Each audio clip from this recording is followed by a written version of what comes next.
ఈరోజు కార్తీక పౌర్ణమి కదా, నేను తెల్లవారుజామున లేసి ఇంట్లో పూజ చేసేసుకొని ముందుగా ఇలా వాకిట్లో కూడా ముగ్గు వేసేసుకొని పసుపు కుంకాలు వేసేసుకొని గుమ్మాల్లో కూడా దీపాలు వెలిగించేసానండి. ఆవనేతితోటి తులసమ్మ దగ్గర పూజ చేసేసుకున్నాను.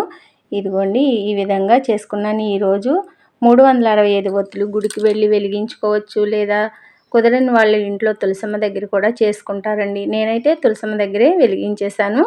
తెల్లవారుజామునే నాకు కృష్ణనామ జపం ఉంటుంది. ఇంకా ఇవన్నీ వెలిగించేసి మంచిగా గుమ్మాల్లో కూడా దీపారాధన చేసేసుకుని పూజ చేసేసుకున్నాను అండి. తెల్లవారుజామునే లేవాలని చెప్పి రాత్రే పనులన్నీ కూడా ముందుగా చేసి పెట్టేసుకున్నాను. అందుకే త్వరగా కూడా పూజ అయిపోయిందండి. 6 గంటలకల్లా దీపాలు ఇలా వెలిగించేసుకుని పూజ చేసుకుని హరే కృష్ణ మహామంత్రం జపం చేసుకున్నానండి. 6 గంటలకల్లా పూజ పూర్తయిపోయిందండి.